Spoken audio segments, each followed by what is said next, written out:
Boa noite, meu irmão, boa noite, minha irmã. Boa noite, boa noite, boa noite. Nós estamos iniciando uma semana muito especial de lives, mas muito especial de lives. É uma semana especial na qual eu estou fazendo o lançamento do meu curso Panorama Bíblico e os Dogmas da Igreja. Algumas pessoas que nos assistem já são alunas do curso, então se você é aluno do curso, comenta aí o que você está achando. Não combinei nada com ninguém. Se você já é aluno, pode comentar o que você está achando do curso. Também peço que você vá colocando de onde você é, tá? Por favor, digita aí a sua cidade. Nós estamos aguardando o Dom Adair, esse santo bispo que tanto bem tem feito a igreja no Brasil. E essa semana vai ser uma semana muito especial. Hoje, live com o Dom Adair. Amanhã, live com a irmã Zélia. Na quarta-feira, live com o Dom Gil, que é o meu bispo, arcebispo aqui de Juiz de Fora, Minas Gerais. Na quinta-feira vai ser a live, na verdade, o Pergunta que eu Respondo, especial. E na sexta-feira, às 9 horas da noite, live com Scott Hahn, ele mesmo. Sexta-feira, 9 horas da noite. Percebo que o Dom Adair já está entre nós. Boa noite, Dom Adair, a sua bênção. O senhor precisa só clicar aí para participar. Muito bem, já clicou. Deus te abençoe, uma boa noite a todos que nos acompanham. Boa noite, a sua bênção, querido. Que alegria tê-lo, Deus Senhor. te abençoe, irmão. Muita luz. Amém. Obrigado por ter aceito o convite para participarmos dessa live, Dom Adair. É uma alegria poder participar contigo, com todos que te seguem, que nos seguem também. E com certeza nós teremos bons assuntos. Ah, com certeza. Antes de partirmos para o assunto, eu queria contar um segredo para a turma. Quem está me assistindo aqui certamente não sabe disso, porque eu nunca contei para ninguém, mas agora eu faço questão de contar. Ano passado, eu fiz a minha profissão de fé perante o Dom Gil, que é o arcebispo aqui da minha cidade. O Dom Gil me acolheu aqui na Arquidiocese de Juiz de Fora, realmente como um pai acolhe o filho. E essa minha profissão de fé, alguém gravou não, né? Era transmitido pela igreja, pela catedral, alguém recortou o vídeo, colocou na internet e esse vídeo ganhou as redes. E qual não foi a minha surpresa, pessoal? Quando naquela semana eu recebo um vídeo de Dom Adair. Sabe quando você recebe um vídeo e você não acredita? Será que é ele mesmo? Recebi um vídeo de Dom Adair dizendo: Eduardo, vi a sua profissão de fé. Estou aqui para estender a mão, o abraço e te dar as boas-vindas na Santa Igreja Católica. E aquilo me fez tão bem, Dom Adair. Muito obrigado por aquele carinho que o senhor teve a iniciativa de manifestar em minha direção. Sim, com certeza. E hoje eu quero renovar essa minha estima por ti, pelo seu ingresso, né, nesse caminho nosso de igreja. A igreja, no início do cristianismo, era chamada de caminho. E nós estamos nesse caminho. A igreja nos ajuda a percorrer esse caminho em busca da porta que estava fechada pelo pecado do paraíso e agora foi aberta por nosso Senhor Jesus Cristo. E sim, nessa estrada, que é o caminho, que é a nossa igreja, nós vamos sendo alimentados pela palavra, pelos sacramentos, pelo testemunho dos irmãos, pelo amor de uns para com os outros e também aguentando as dificuldades que cada um causa ao outro, né? A vida cristã é assim. Eu quero agradecer imensamente a sua bondade de me adicionar aqui nesta conversa e também pedir a Deus que abençoe todos que estão pedindo a bênção aí do outro lado. Ah, sim, muita gente está dizendo aqui a sua bênção, Dom Adair. Pessoal que nos assiste, eu já pedi a bênção dele, ele já me deu a bênção e recebam também essa bênção. Dom Adair, nós vamos conversar hoje sobre a patrística como um caminho de retorno à Santa Igreja. Porque eu, como o senhor sabe, né, eu fui pastor protestante durante 10 anos da minha vida, e eu não saí da igreja protestante por nenhum tipo de ressentimento, muito pelo contrário. Eu guardo na igreja que eu pertencia, da igreja que eu era pastor, né, a igreja presbiteriana, eu guardo carinho, eu guardo estima e eu guardo amigos lá. Tá? Então não saí por nenhum tipo de ressentimento ou problema nesse sentido. Foi um movimento que levou anos de investigação, de estudo, de submissão à vontade de Deus, e chegou o momento que eu precisei tomar uma decisão, e essa decisão foi me tornar católico. Ao longo desse processo, Dom Adair, algumas pessoas me disseram que eu me tornar católico seria anti-ecumênico, que ser ecumênico seria eu permanecer na igreja protestante como pastor. E eu tomei a iniciativa de ler a Unitatis Redintegratio, do Concílio Vaticano II. E eu aprendi algumas coisas lendo esse documento. Eu aprendi, por exemplo, que ecumenismo é a reunião de todos debaixo do mesmo pastoreio. Que ecumenismo não significa um irenismo estéril, esconder as nossas práticas ou qualquer coisa assim. De modo que hoje eu tenho me empenhado em contar para as pessoas a alegria de ser católico. Eu tenho me empenhado em contar para as pessoas o tesouro que eu descobri na Santa Igreja, mormente a Sagrada Eucaristia. A Sagrada Eucaristia. E eu não tenho por alvo, e eu digo isso de coração aberto, eu não tenho por alvo trazer protestantes para a Igreja Católica. Meu alvo tem muito mais a ver com ministrar e poder servir a quem já é católico. Mas, por algum desígnio que eu desconheço, centenas de protestantes têm me procurado. Centenas de protestantes têm me procurado, dizendo-se interessado em conhecer mais sobre a fé, em se aprofundar no conhecimento da Santa Igreja. Muitos já tomaram a decisão de cruzar o Rio Tibre, muitos já tomaram. E todos, sem exceção, passam pela patrística. De modo que eu fiz essa introdução para colocar aqui para o senhor uma primeira pergunta, e depois o senhor fique à vontade para também colocar perguntas para mim nessa jornada, mas na opinião do senhor, qual a importância dos estudos de patrística e patrologia nesse reavivamento que podemos ver no nosso país da fé católica? Então, eu quero pontuar três aspectos. Primeiramente, a questão do ecumenismo. O Papa Paulo VI deixou muito claro que o ecumenismo não é a Igreja perder aquilo que ela tem na sua genuinidade. Porque muita gente entende que o ecumenismo é você ceder, é você perder aquilo que é da sua identidade. O ecumenismo é um diálogo que implica estudo, é uma coisa muito difícil, não é fácil o ecumenismo, para justamente trabalhar essa questão do respeito. Mas a Igreja Católica não pode ceder nada da sua doutrina, dos seus conteúdos, em nome de uma unificação que não seria ecumenismo.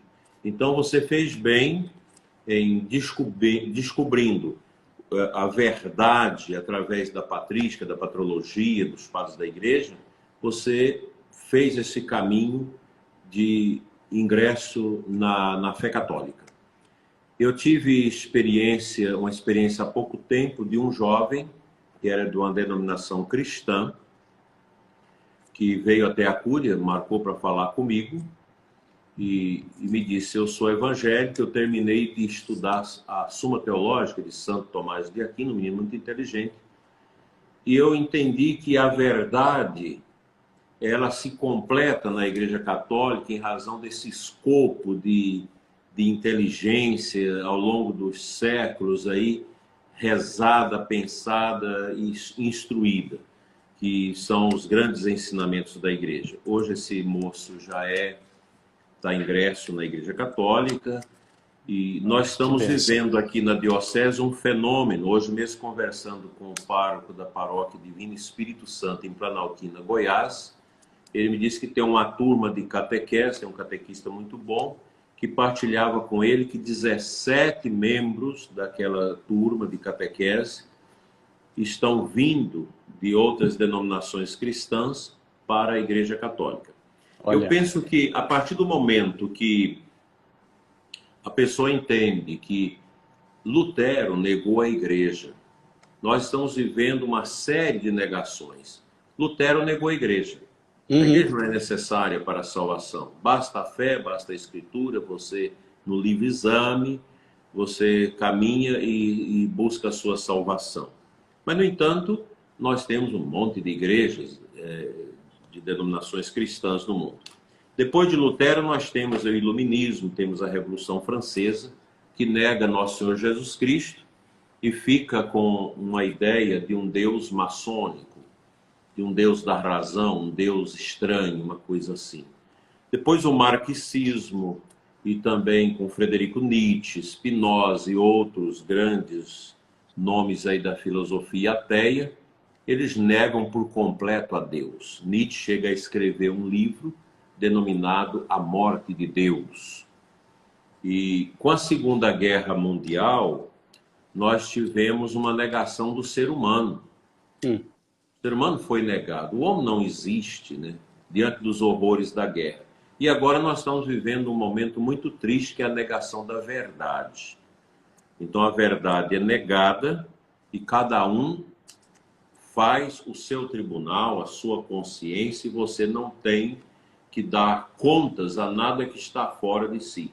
Quer dizer, é uma triste realidade que nós estamos vivendo, e isso, é claro que é todo um ambiente que vai sendo preparado pela nova ordem mundial, com a intenção realmente de realizar essa globalização, de extinguir a fé cristã, a fé judaica, e de introduzir toda uma mentalidade de desconstrução da fé.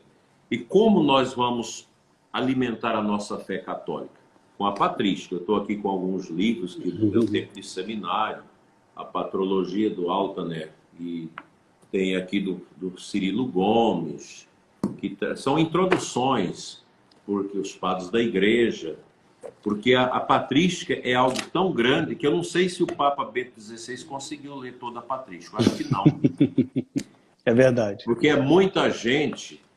Porque você tem a patrística a oriental, tem a grega, tem a ocidental, né?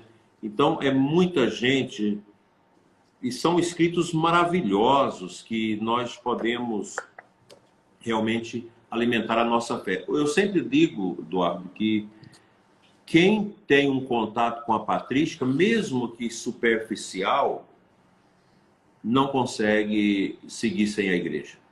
É verdade.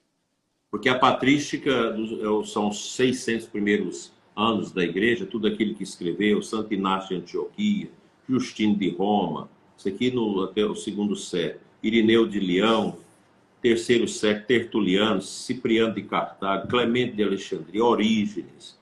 Aí no quarto século já tem Atanásio, Hilário de Poitiers, Basílio de Cesaré, Gregório de Nazianzo, Gregório de Nissa, Efrem, Cirilo de Jerusalém, João Crisóstomo. Imagina as catequeses quaresmais de São João Crisóstomo. Uma coisa impressionante. Ambrósio de Milão, a quem coube a tarefa de evangelizar Santo Agostinho, né, de batizar Santo Agostinho. Imagina você evangelizar uma pessoa cabeçuda, endeusada na sua na sua mente como era Agostinho, Santo Agostinho. Arrogante. Arrogante, um advogado eloquente que se achava como Deus. Uhum. E é interessante quando Santo Agostinho, que a mãe dele, Santa Mônica, converteu, era amiga de Santo Ambrósio, e Agostinho vai para Milão para combater Santo Ambrósio com a sua oratória poderosa, mas só que Santo Ambrósio tinha mais oratória do que ele, era um homem extraordinariamente pobre e carregado de espiritualidade. Só de você olhar no homem daquele, você já convertia. E quando Agostinho vai escutar os sermões de Santo Ambrósio, ele começa a ser revolvido por dentro. Até o dia que ele vai até Ambrósio para discutir filosofia com Santo Ambrósio. E aí ele pergunta para o santo com toda a sua arrogância: e aí, senhor bispo, senhor Ambrósio, o que é preciso fazer para encontrar a verdade? Ao que Santo Ambrósio diz: menino, ninguém encontra a verdade, é a verdade que nos encontra. E ali começou todo esse processo, né? Então nós temos São Jerônimo, leu a Bíblia, traduziu a Bíblia para o latim, fez comentários maravilhosos. Uhum. E aí o Santo Agostinho. E depois você tem São Cirilo de Alexandria, Leão Magno, grande tesouro da igreja. Isso aqui estou citando alguns nomes, sobretudo da nossa patrologia latina, né? Mas nós temos a patrologia grega, a patrologia oriental, né? Aproveitando, Dom Adair, que o senhor mencionou alguns episódios da conversão de Santo Agostinho, eu vou trazer um assunto que eu ia falar mais para frente na nossa conversa, mas a influência do próprio Santo Agostinho no meu retorno à Santa Igreja, porque eu era protestante de linha calvinista e João Calvino, a obra magna dele são as Institutas, né, na qual ele cita efusivamente Santo Agostinho. E é interessante até que, na época, o bispo de Genebra, o bispo Sadoleto, é um bispo que nunca pôde pisar em Genebra, porque Genebra estava dominada pelos calvinistas. Mas ele era o bispo de Genebra, ele envia uma carta para o Conselho Municipal de Genebra, conclamando os cidadãos a voltarem para casa e reconhecendo, inclusive, que existiam, sim, pontos a serem tratados dentro da hierarquia da igreja, mas ele diz, não é cismando que vocês vão resolver nada. E ele cita Santo Agostinho, ele fala, vocês têm tanto apreço por Santo Agostinho, olha o que Santo Agostinho disse aqui, olha o que Santo Agostinho disse aqui. E ele escreveu uma carta muito carinhosa, inclusive chamando os calvinistas de irmãos queridos. E João Calvino responde essa carta de forma muito bruta, de forma muito até sem educação, mesmo para os parâmetros da época. E, a certa altura, João Calvino diz assim, reconhecemos o valor de Santo Agostinho todas as vezes que Santo Agostinho está de acordo com a Bíblia. Ou seja, eu concordo com Santo Agostinho todas as vezes que Santo Agostinho concorda com a minha interpretação, né? E, lendo as Confissões de Santo Agostinho, eu me deparei com uma oração que Santo Agostinho faz pela alma de Santa Mônica, depois que Santa Mônica já tinha falecido. E, para um protestante, rezar pelos falecidos, pelos defuntos, é um absurdo, é uma excrescência. E quando eu vi o grande Santo Agostinho, um capítulo inteiro das Confissões, uma oração pela alma de Mônica, aquilo foi um dos primeiros impactos na minha jornada. É muito interessante, porque quem lê os escritos de Santo Agostinho, nunca dei conta de ler todos, é muita coisa, é uma riqueza extraordinária. Quem quiser também ver um filme, tem um filme bom de Santo Agostinho chamado Agostini. Não é esse que tem na Paulus, no Santo Agostinho cabeludo, estranho, mas é um filme muito bom que conta mais ou menos a trajetória de Santo Agostinho, todas essas nuances. É um filme, um longa-metragem, mas vale a pena. Então, é uma riqueza quando você tem esse encontro com a patrística, com a patrologia. O que é isso? Isso é exegese. Esses grandes santos, eles estudaram a Sagrada Escritura e a interpretaram numa linha muito bonita, que eu gosto muito, que é a tipologia bíblica, você fazendo esta unidade do Antigo Testamento com o Novo Testamento. Nós tivemos agora o retiro do nosso clero, com o Dom André Vital, bispo de Limoeiro, no Ceará. Ele é doutor em Bíblia. E ele vai nessa linha muito abençoada de fazer esses aportes do Antigo Testamento com o Novo Testamento. E isso enche a gente de unção, de uma alegria muito grande. Eu também quase fui protestante. Eu estive à beira do ingresso na Assembleia de Deus. Olha, porque conta essa história pra gente, Dom Adai. Eu acho que eu nunca contei essa história. É a primeira vez que eu estou contando. Acho que ninguém nunca soube disso. Nem o Rondinei Arantes, que está aqui conosco. Mas quando eu jovem, que eu saindo de uma experiência do mundo, depois da morte da minha mãe, eu perdi minha mãe, eu tinha 11 anos. Foram 3 anos de sofrimento com um câncer. E ela morreu no dia de Santo Agostinho, 1972, no dia de Santo Agostinho. Nem sabia que existia Santo Agostinho. Então, uma cidade muito simples. E aí eu comecei a enveredar por um caminho que não era muito bom, o caminho das más companhias, uma bagunça terrível na escola. E, de repente, aquilo bateu um vazio. E a nossa igreja era tão fraquinha. A gente não tinha um trabalho com os jovens, não tinha uma boa acolhida. Sacerdote estrangeiro, hoje é muito meu amigo, Frei Eusébio, vou celebrar agora dia 1º de maio, seus 60 anos de padre, mas não era aquele padre, um padre polonês que tinha dificuldade de fazer essa interação com os jovens. E a gente escutava no alto-falante da Igreja Assembleia de Deus as músicas, o martelo do obreiro, o canta, canta o passarinho, aquelas coisas todas, aquelas músicas clássicas do protestantismo neopentecostal. E eu comecei a sentir um desejo de ser protestante, e também os colegas protestantes que começavam a botar aquelas coisas na cabeça da gente, que a Igreja Católica é coisa de adoração, de ídolos, essa coisa toda. Então, eu estive às portas do protestantismo. Olha só. Quase entrei. Mas meu avô era muito católico, foi o primeiro ministro da comunhão na nossa cidade. Então, ele, com a sua simplicidade, lendo a Bíblia, falando dos fundamentos da igreja, me livrou de ter ingressado no protestantismo, né? E como você também, eu tenho um bom relacionamento com os protestantes, tenho um bom relacionamento. Eu acho que o ecumenismo é isso, é o respeito, é você saber lidar com as pessoas, respeitando as pessoas, mas também exigindo que respeite os nossos princípios. Eu vou receber aqui o pastor da Assembleia de Deus aqui em casa, como já veio algumas vezes, também já fui, já visitei, mas eu não vou tirar minhas imagens de Nossa Senhora, de Jesus, porque o pastor vem na minha casa. Então, a gente não precisa... Você é católico, é a sua riqueza. Então, a Igreja Católica, quem conhece a Igreja Católica jamais deixa de ser católico. E sim, nós perfeito. sabemos que uma pessoa conservadora, um conservador dificilmente vai ser protestante, porque o protestantismo, ele lançou as bases também para o relativismo que nós estamos vivendo hoje, e até mesmo para o marxismo. Sim. Porque a negação do absolutismo, negação da pessoa do Papa, da autoridade da igreja, essa coisa toda, né? Então, tem essas dificuldades. Então, eu penso que nós, católicos, precisamos conhecer a igreja. Mas eu digo para você, Eduardo, nós não vamos terminar a nossa vida dizendo eu conheço a Igreja Católica. É difícil. É um oceano. É um oceano. A Igreja Católica é esse grande diamante de um valor incalculável que nós estamos em cima dele sem saber que o possuímos. Então, uma riqueza muito grande, e ser católico não tem preço.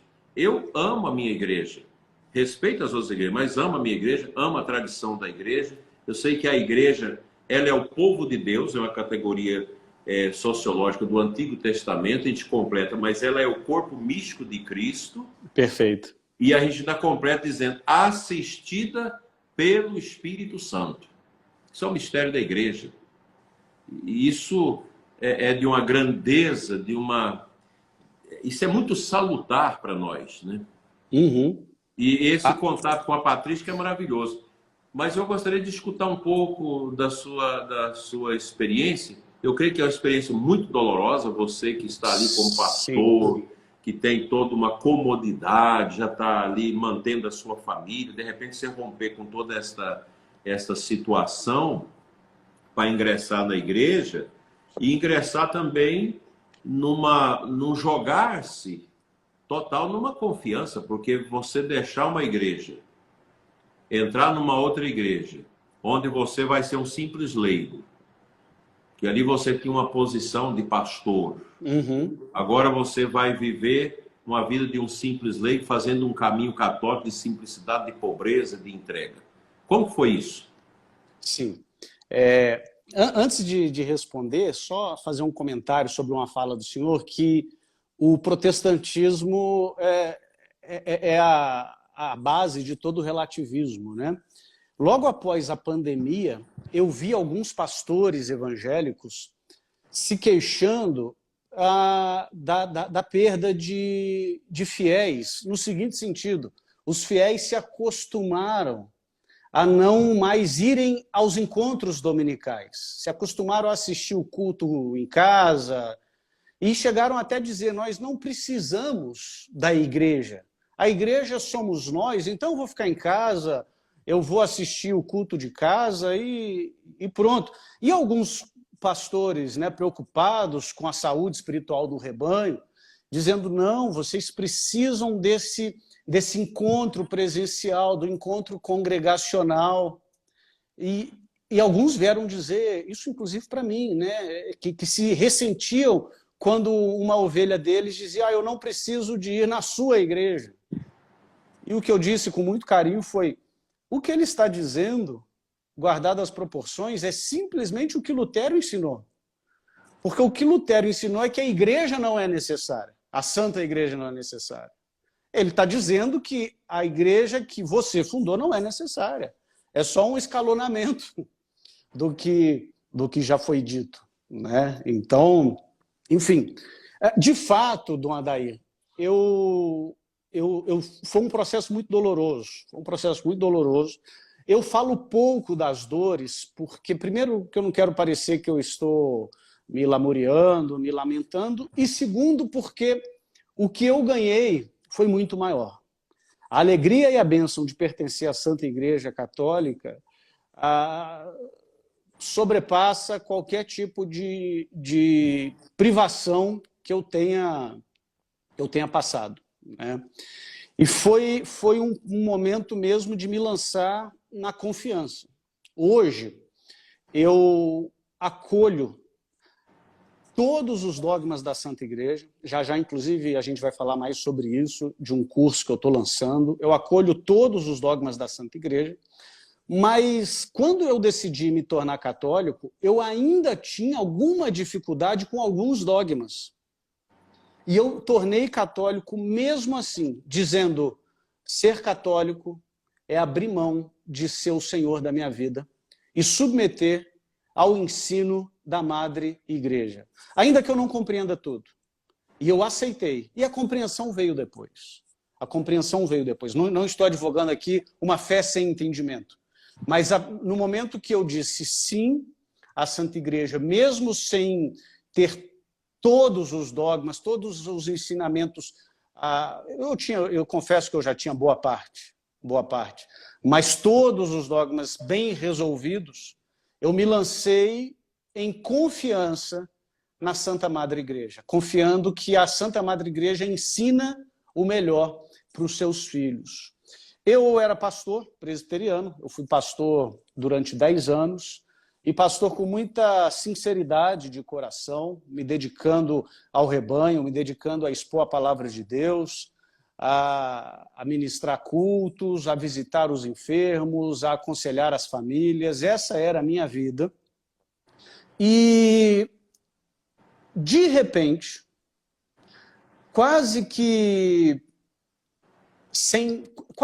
totalmente sem planejamento, foi colocado dentro de mim uma dúvida acerca da veracidade das alegações protestantes. Por quê?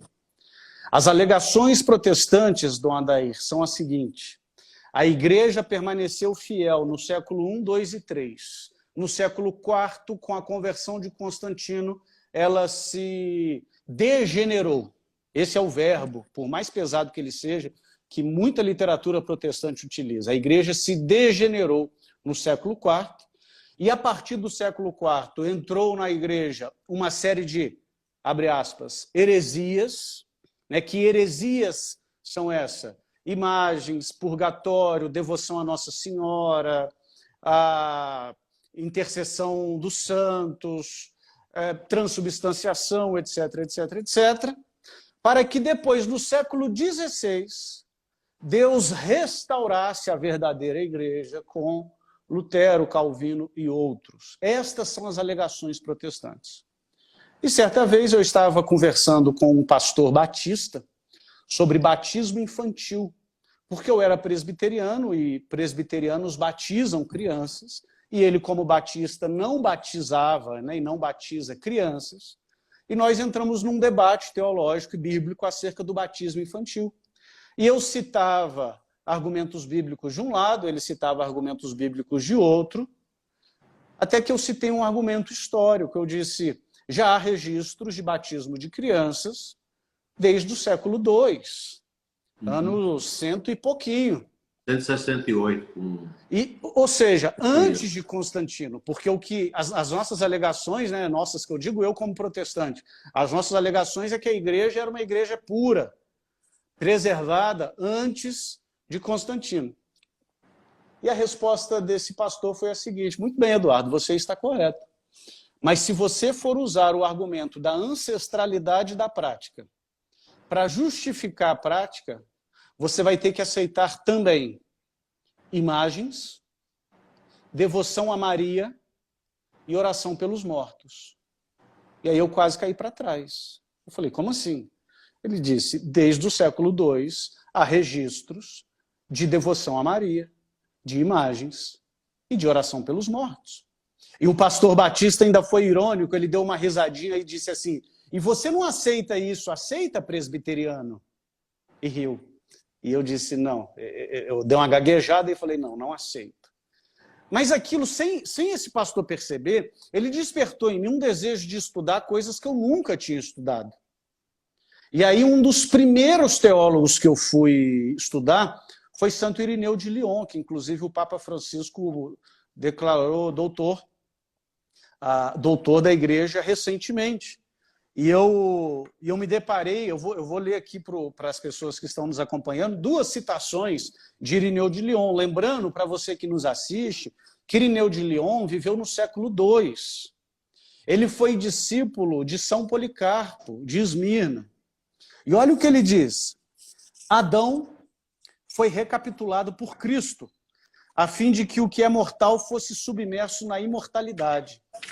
E Eva foi recapitulada em Maria, a fim de que uma virgem, tornada advogada de outra virgem, dissolvesse e destituísse com a sua obediência de virgem a desobediência de outra virgem. Irineu de Lyon escreveu isso por volta do ano 170, no seu livro Demonstração da Pregação Apostólica. E num outro texto de Irineu de Lyon, no seu texto Contra as Heresias, ele diz, assim como Eva foi seduzida pela fala de um anjo e afastou-se de Deus, transgredindo a sua palavra, Maria recebeu a boa nova pela boca de um anjo e trouxe Deus em seu seio, obedecendo a sua palavra. Eva deixou-se seduzir, de modo a desobedecer a Deus. Maria deixou-se persuadir, de modo a obedecer a Deus, para que, da virgem Eva, Maria se tornasse advogada. O gênero humano que fora submetido à morte por uma virgem, foi libertado dela por uma virgem. A desobediência de uma virgem foi contrabalanceada pela obediência de uma virgem. Irineu de Lyon, para quem está assistindo e está tomando notas, Irineu de Lyon, Contra as Heresias, livro 5, parágrafo 19, capítulo 19, parágrafo 1. Lembrando que Irineu de Lyon é a terceira, ou melhor, é a segunda geração pós-apostólica. Uhum. Das duas, uma, ou esse é o ensino dos apóstolos, ou a igreja se deturpou de maneira brutal e total muito cedo. Ou a promessa de Jesus, aliás, Dom Adair, foi isso que eu descobri estudando patrística. Ou a igreja sempre foi católica, ou a igreja se desvirtuou com a morte do último apóstolo e a promessa de Jesus de que as portas da morte não prevaleceriam contra a igreja não se cumpriu. E eu não posso crer que a promessa de Jesus não se cumpriria. De modo que, estudando patrística, nós percebemos que a igreja sempre foi católica. É, muito bonito.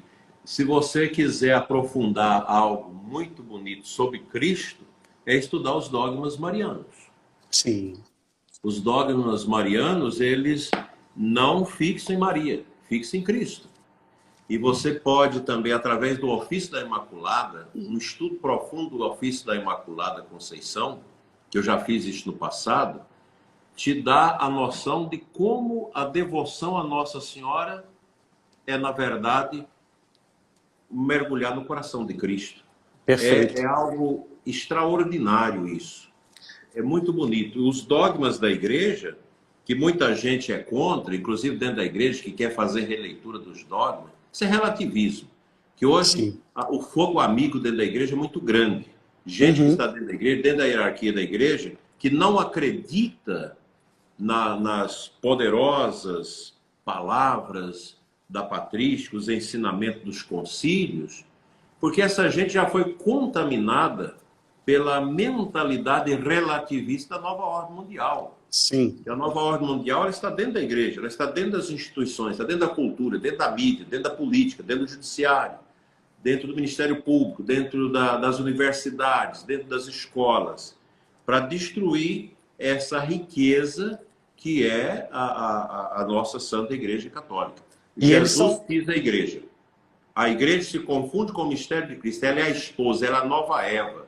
Perfeito. A igreja, ela não é a pessoa do bispo, nem a pessoa do papa, mas é o mistério do próprio corpo místico de Cristo, e nós somos ingressados na igreja pelo nosso batismo. Então, isso é de uma grandeza, de uma generosidade de Deus enorme para nós. Então, eu cada vez mais que leio essas coisas, que escuto um testemunho como esse seu, mais eu me convenço, nós estamos no verdadeiro caminho. Isso... Porque lá no Antigo Testamento, o Éden, o jardim das delícias, da harmonia, que recebeu a visita da serpente, e aí o padre da igreja que você citou aí, Irineu de Lyon, ele faz essa tipologia bíblica, né? Pega o Antigo Testamento e liga com o Novo. Então, o jardim antigo que Deus criou para que o homem fosse feliz, ele foi inoculado pela peçonha do demônio. E ali fechou-se a porta do paraíso. E é Cristo que vai abrir essa porta do novo jardim, no Getsêmani, na agonia, e depois no próprio lugar da caveira, que ele também, depois Jesus é depositado num jardim. E quando a gente tem aquela passagem bonita de Madalena que vai de manhã ao jardim, onde está a sepultura de Cristo, no sepulcro virgem, que recorda o útero virgem de Nossa Senhora, onde Jesus foi gerado, e que Maria Madalena confunde o jardineiro como se fosse Cristo. Ali a gente pode ver a fraqueza de Maria Madalena, que ainda não tinha a visão pura da ressurreição. Ela está querendo voltar o defunto para o túmulo. Onde puseram o meu Senhor? Eu vim para embalsamar o seu corpo, né? Até que ela escuta a voz do jardineiro e ela reconhece que é Jesus. E Jesus, não me toque porque ainda não fui ao Pai. Ela não pode tocar o Cristo está glorificado, né? Então essas riquezas que a patrística nos ensina, a tradição do ofício de Nossa Senhora, que é totalmente bíblico, todos os títulos de Nossa Senhora, tudo que se canta no ofício da Imaculada é profundamente ligado à santa palavra de Deus no Antigo Testamento. Eu gostaria de citar aqui, você também conhece já, o Sermão do Grande Sábado, de um autor desconhecido. O Sermão do Grande Sábado a gente lê no Sábado Santo. É do 3º, 4º século.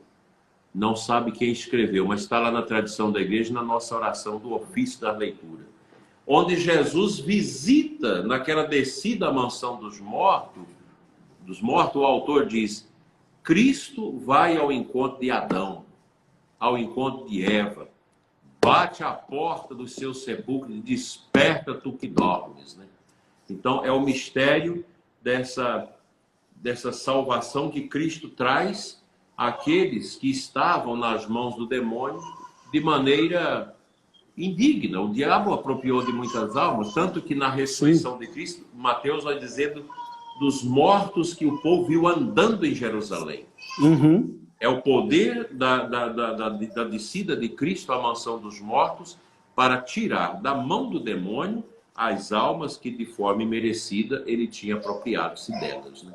Essas riquezas, elas embebem o nosso coração e nos dá esta alegria do despojamento, da vivência das virtudes. Eu digo, meu caro irmão, que a nossa igreja é esse tesouro que nós só vamos conhecer e tomar consciência dele na parousia. Amém. Quando nós deixarmos esse mundo, que ingressarmos no mundo de Deus, na Jerusalém Celeste. Aí você pega o livro do Apocalipse, toda a ligação do Apocalipse com o Antigo Testamento, com Maria, com tudo isso. É uma riqueza. São muitos pedaços de um mosaico que se junta num ícone grandioso, que é o ícone da celestial glória de Deus preparada para nós desde todo sempre.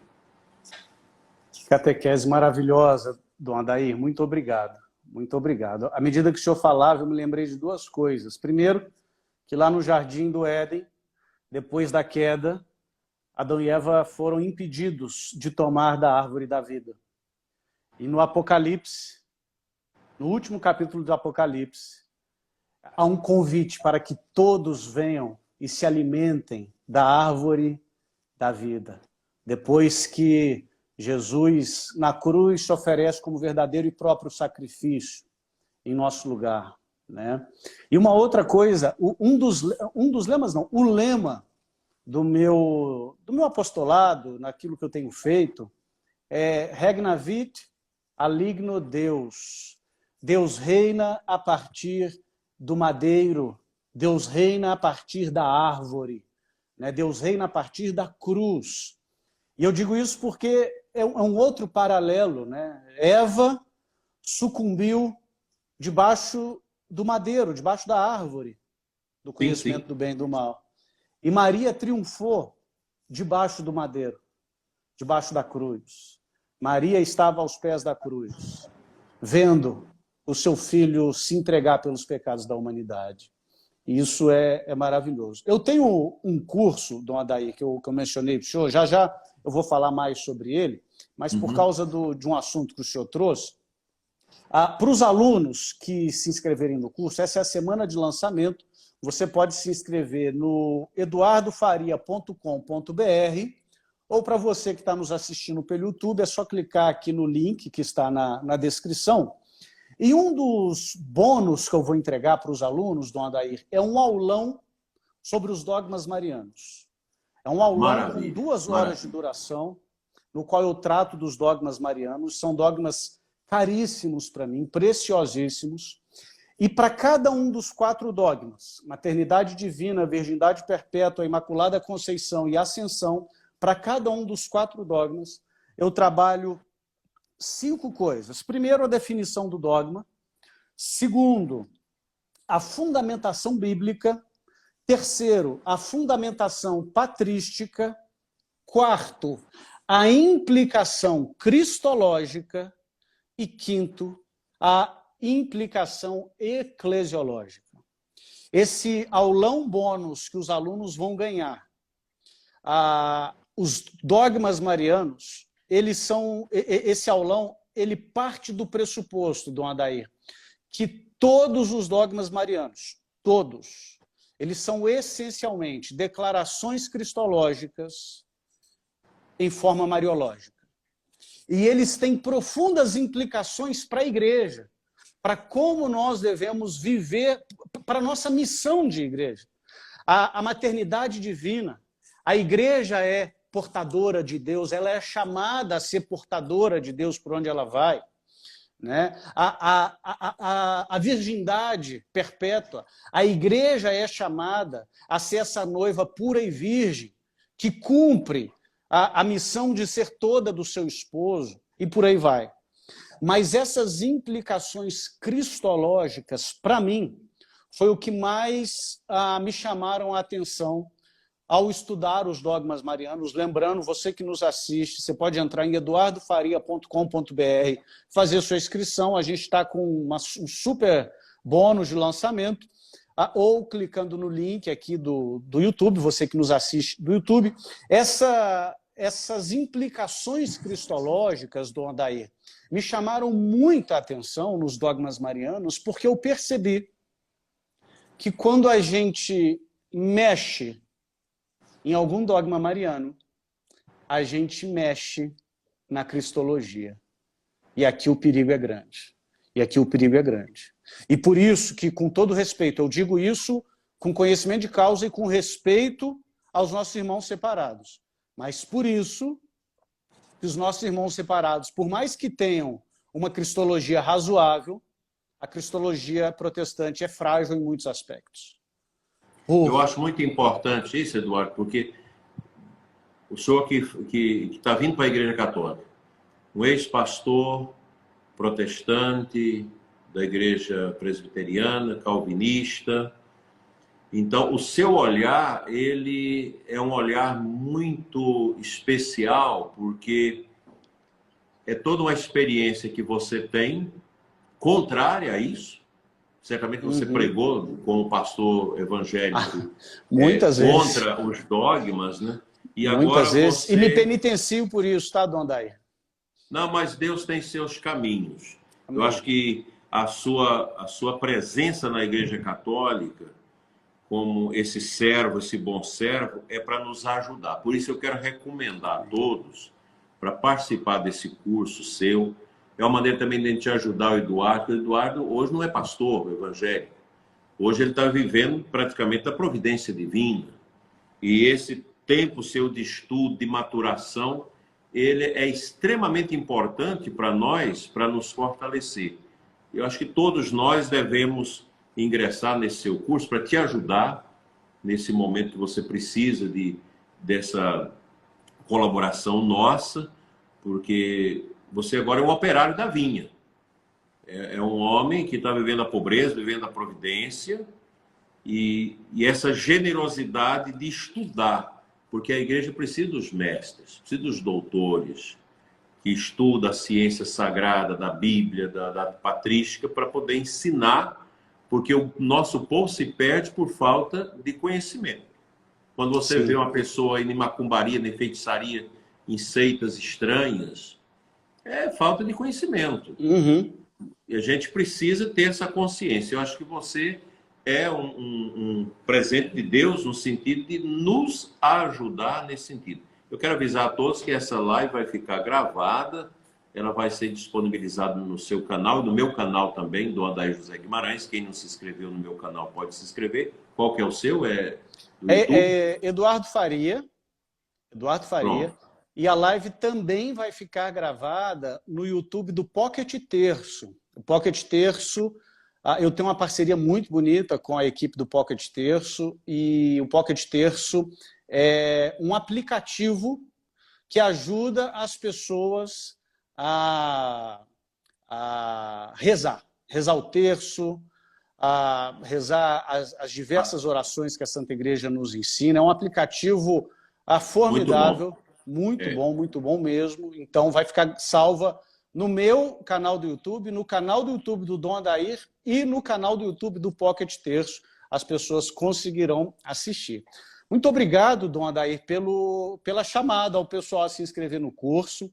As pessoas que têm se tornado alunas, inclusive tem alunos nos assistindo, se você que está nos assistindo, você é aluno do curso, pode comentar aí o que você está achando do curso. Não combinei nada com ninguém, tá, Dona Daí? Se alguém disser assim, o curso não vale a pena, é horroroso, paciência, mas a ideia desse curso, o curso é o seguinte: panorama bíblico e os dogmas da igreja. Por que eu montei esse curso?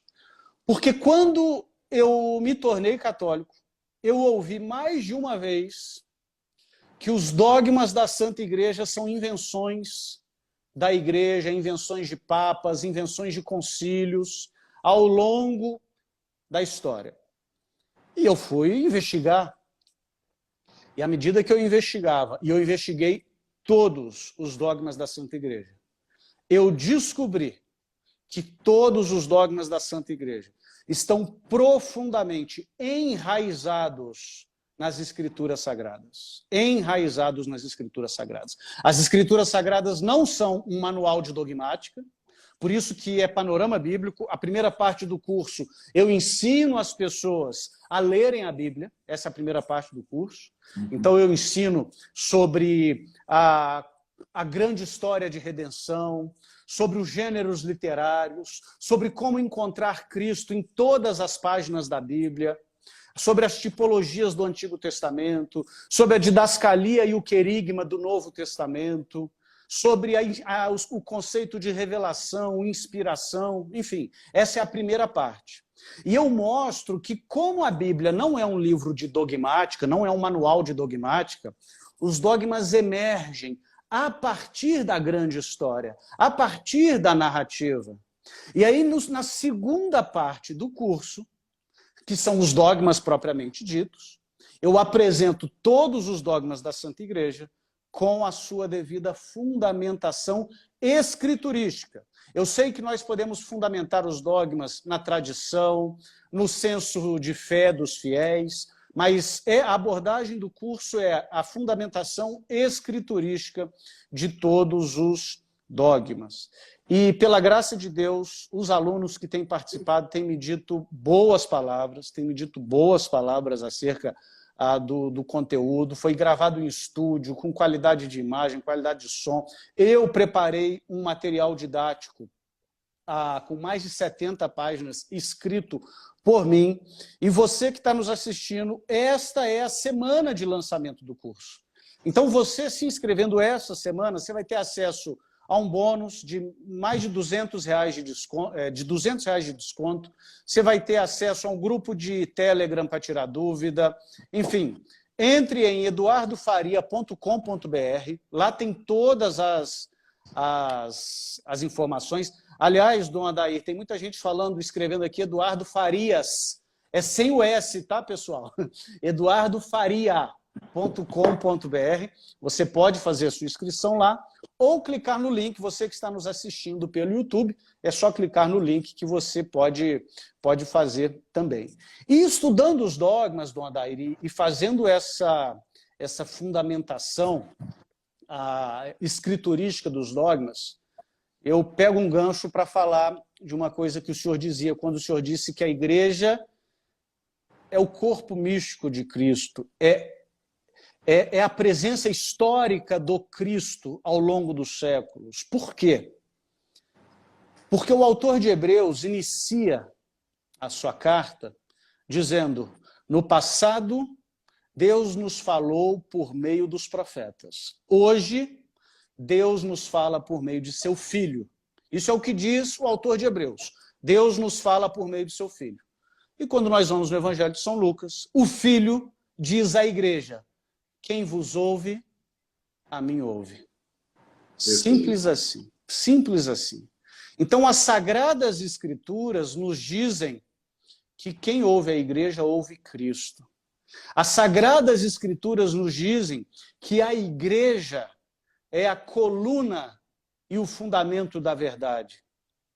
Não é a Bíblia. Perceba, eu tenho toda reverência e sou grato a Deus pela Bíblia. A Bíblia nos foi dada por Deus mediante a Santa Igreja. Mas a própria Bíblia não diz que a Bíblia é o fundamento da verdade. A própria Bíblia diz que a igreja é o fundamento da verdade. Ótimo. Excelente. Eu acho que já estamos chegando ao momento final, né, da nossa live. Sim. Eu quero reafirmar para todos, para entrar aí no site do Eduardo, eduardofaria.com.br. Se inteire sobre esse curso. Vamos ajudar o professor, ex-pastor protestante, que está servindo a igreja com a sua intelectualidade. Nós precisamos gastar, investir em nós mesmos, através de cursos, de bons livros, porque não podemos nos contentar com o catolicismo flor de laranjeira. A flor de laranjeira, ela é cheirosa, ela é bonita, mas ela passa.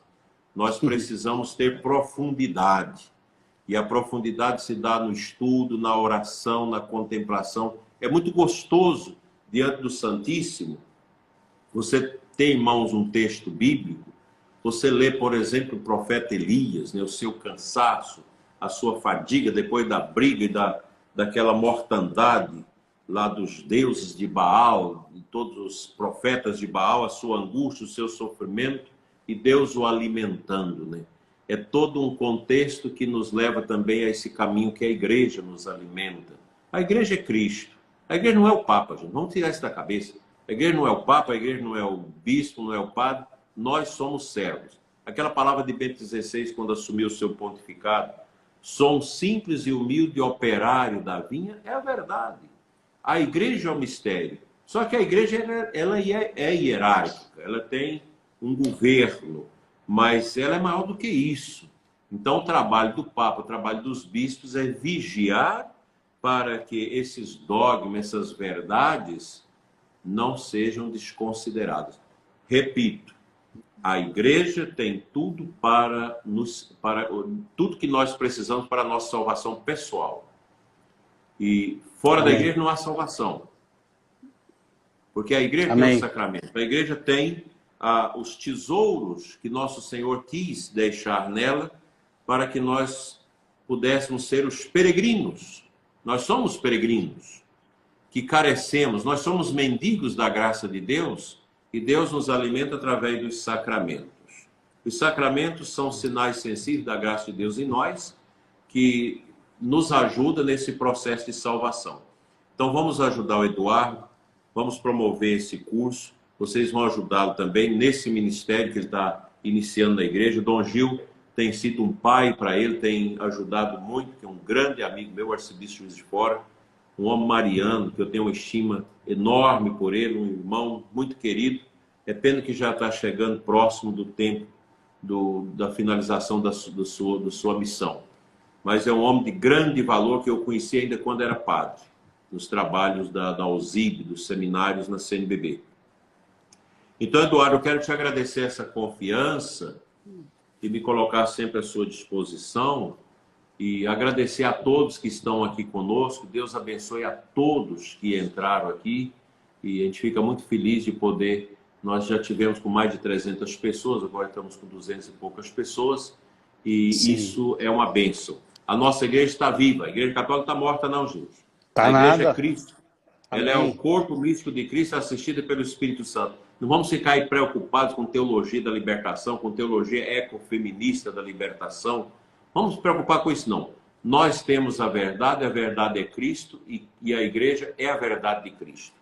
Amém. E nós vamos caminhar para o céu, nós vamos salvar as nossas vidas, nós vamos levar alegria para as pessoas que estão tristes, vamos levantar os que estão desanimados, porque Deus está batendo as portas de nossos corações. Amém. Muito obrigado, Dom Adair, pela presença do Senhor, muito obrigado pela acolhida que o Senhor me deu na Santa Igreja desde do primeiro dia. E eu quero convidar as pessoas que estão nos assistindo. Nós temos evangélicos também nos assistindo, inclusive meu primo que é evangélico que está aí assistindo. Seja muito bem-vindo. Esta semana, Dom Adair, é uma semana de lives aqui no meu Instagram. Então, você que está nos assistindo e ainda não me segue no Instagram, eu convido você a me seguir. Você que me seguia, não segue o Dom Adair, passe a segui-lo, você vai ser muito abençoado com isso também. E esta semana, Dom Adair, o Senhor me deu a graça de abrir essa semana de lives. Hoje, live com Dom Adair. Amanhã, às 20 horas, live com a irmã Zélia. Quarta-feira, às 19 horas, live com Dom Gil, que é o arcebispo aqui de Juiz de Fora. Na quinta-feira, eu vou ter uma live com a equipe do Pocket Terço. É um programa que a gente faz toda quinta-feira chamado Pergunte que eu Respondo, que é um programa de perguntas e respostas que as pessoas enviam, mas vai ser um Pergunte que eu Respondo especial, porque nós iremos responder as perguntas dos alunos do curso Panorama Bíblico e os Dogmas da Igreja. E na sexta-feira, pegue aí a sua caneta, pegue aí o seu papel. Na sexta-feira, dia 18 de março, às 21 horas, live com o doutor Scott Hahn. Aí é poderoso. Doutor Scott Hahn. Então, o Dom Adair... Vai ter tradutor? Sim, eu vou entrevistá-lo em inglês e nós vamos legendar a live. Quem não fala inglês vai conseguir acompanhar sem nenhum problema. Então, queridos, olha que bênção. Eu estou abrindo a semana de lives com o Dom Adair e nós encerraremos na sexta-feira com o Dr. Scott Hahn, às 9 horas da noite, na sexta-feira. Mas teremos Irmã Zélia na terça-feira, Dom Gil na quarta-feira e a equipe do Pocket Terço na quinta-feira.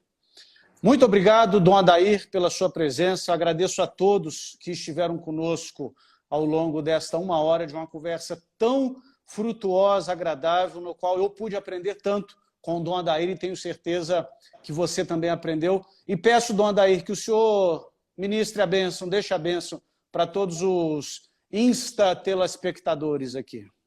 Eu agradeço também. E Scott Hahn, lembrando a quem não conhece, é um ex-pastor protestante, hoje professor de seminário nos Estados Unidos, que tem um livro maravilhoso, né?